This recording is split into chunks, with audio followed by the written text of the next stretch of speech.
इस लेसन में हम जानेंगे कि वर्डप्रेस की मल्टी साइट है क्या और हम किसी भी वर्डप्रेस की इंस्टॉलेशन को मल्टी साइट में कन्वर्ट कैसे कर सकते हैं।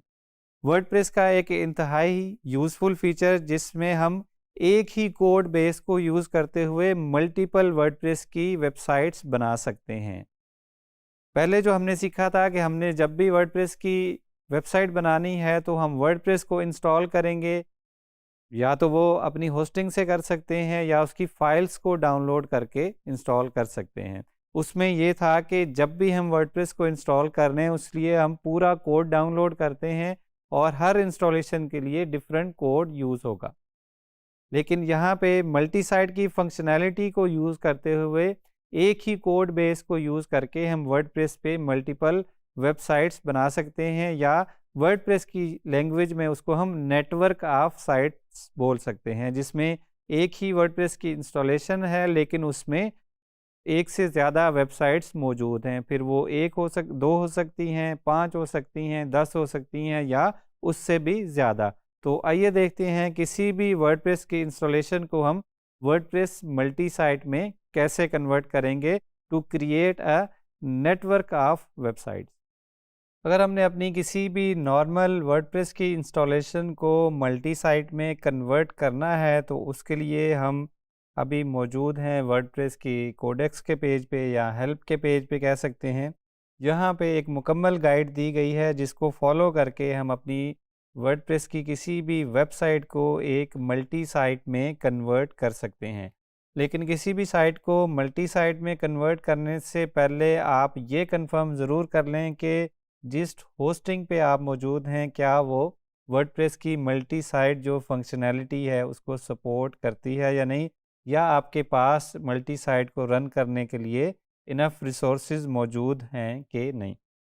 जब आप ये कंफर्म कर लेंगे कि आपकी होस्टिंग मल्टी साइट को सपोर्ट भी करती है और आपके पास उसके लिए होस्टिंग रिसोर्सेज भी मौजूद हैं, तो उसके लिए सबसे पहला काम हम क्या करेंगे कि वर्डप्रेस की कॉन्फ़िग की फ़ाइल को ओपन करेंगे। wp-config.php आपकी इंस्टॉलेशन के रूट में मौजूद होती है।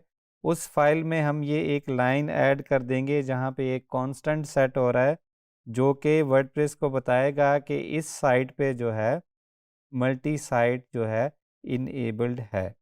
उसके लिए क्या करेंगे, हम अपनी इंस्टॉलेशन में जाएंगे और वहाँ पे जाके हम मल्टी साइट को जो है वो इनेबल कर लेंगे।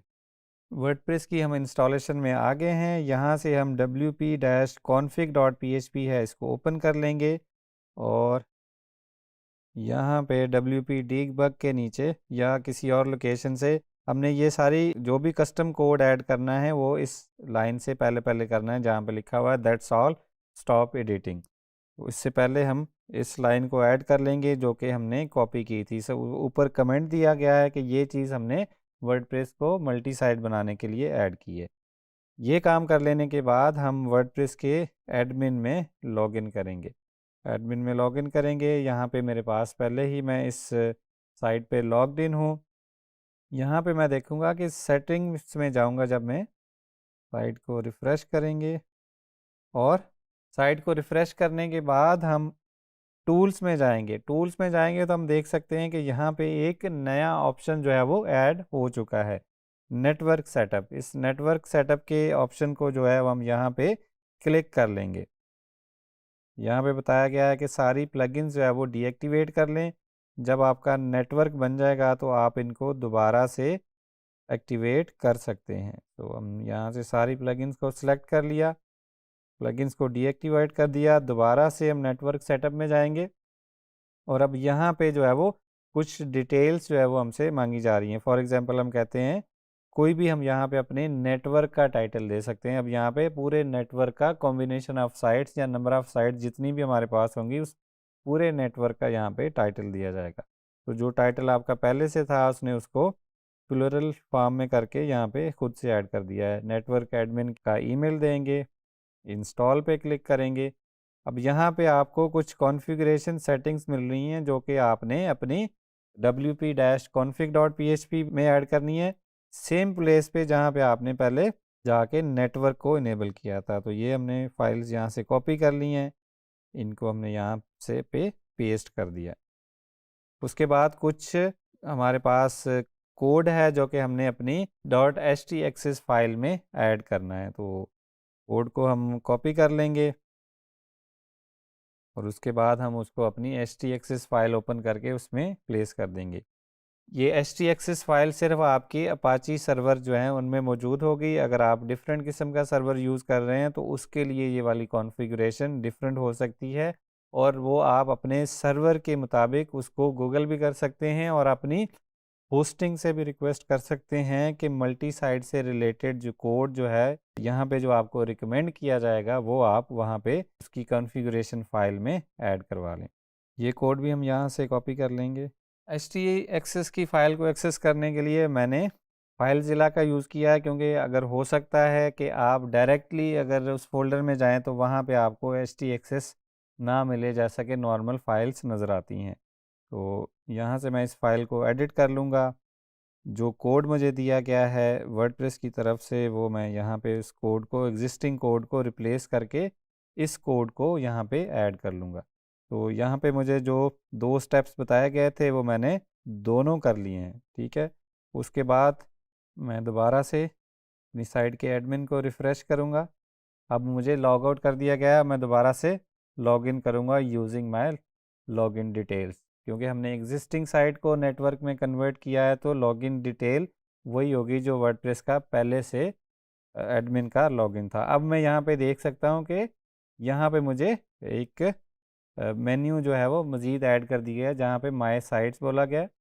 अब जो पहले से साइट मौजूद थी वो यहाँ पे मौजूद है और उसके साथ साथ एक नेटवर्क एडमिन का टैब मौजूद है।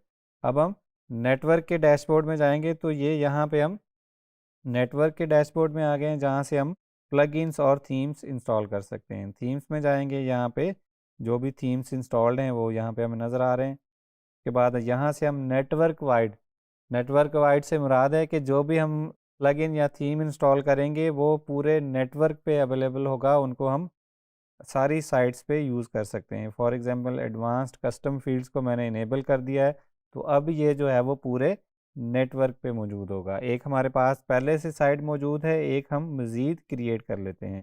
तो जब हम नेटवर्क एडमिन में होंगे तो यहाँ पे हमें एक न्यू मेन्यू आइटम देखने को मिलेगा, जहाँ पे हमें जो है साइट्स, तो यहाँ से हम अपने इस नेटवर्क में मज़ीद साइट्स ऐड कर सकते हैं। अब ये कोड एक ही है लेकिन मज़ीद साइट्स भी ऐड कर सकते हैं। फॉर एग्ज़ाम्पल हम कहते हैं मल्टी, साइट का टाइटल यहाँ पे दे देते हैं WP मल्टी, और उसके बाद साइट की लैंग्वेज सेलेक्ट करेंगे, इंग्लिश में रहने दूंगा। एडमिन का ईमेल ऐड कर देंगे, एडमिन का ईमेल फॉर एग्जांपल test@test.com। यहाँ पे आप कोई भी वैलिड ईमेल जो है वो देंगे। ऐड साइट पे क्लिक करेंगे तो साइट हमारी यहाँ पे ऐड हो गई है। दोबारा से ऑल साइट्स में जाएंगे तो अब हम देखेंगे कि यहाँ पे हमारे पास 2 साइट्स मौजूद हैं। एक मेन साइट जो हमारे पास पहले एग्जिस्टिंग थी, इसको जब हम विज़िट करेंगे तो यहाँ पे हम इस साइट पे यहाँ पे आ गए हैं।